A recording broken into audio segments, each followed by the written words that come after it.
Now, the Trump administration could soon finalize a deal with China to keep TikTok running in the U.S. In an exclusive, CBS News has learned the tech company Oracle could play a key role here. Back in 2020, Oracle briefly reached a deal to buy TikTok before it was ultimately blocked. The head of Oracle, Larry Ellison, has close ties to President Trump. And we should also note that his son, David Ellison, is now the owner of CBS through a merger combining his media company, Skydance, with our parent company, Paramount Global. CBS News foreign correspondent Remi Inocencio joins us with the latest on this. Remi, good morning to you. So what do we know about this deal and Friday's talks around it?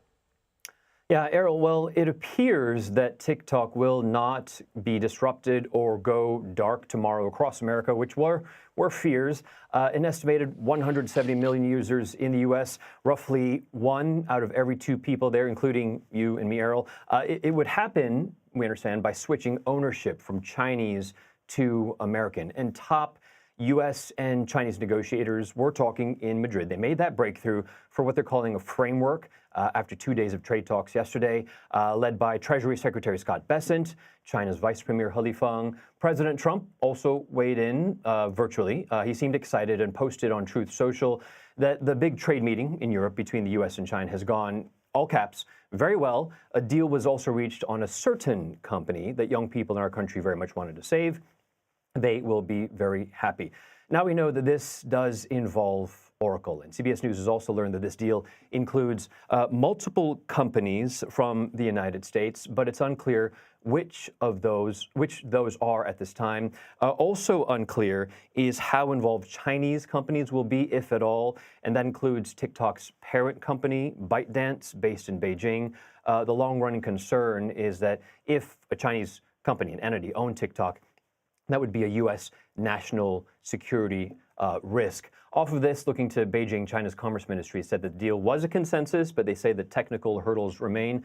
There is a next step to this, Errol. This sets the stage for end of this week, on Friday. President Trump and President Xi of China are set to hold a phone call to finalize this.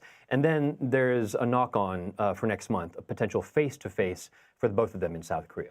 And that phone call, Remi, will likely not only touch on this topic, which is important to our viewers on their social feeds all day, because there are many aspects of the U.S.-China relationship that still need to be hashed out. What else might come of these talks? Yeah, well, it's about the infrastructure also that helps everything that we do, basically, technologically. AI, semiconductors, U.S. semiconductors going to China, which is something that Chinese tech companies want. They talked about that.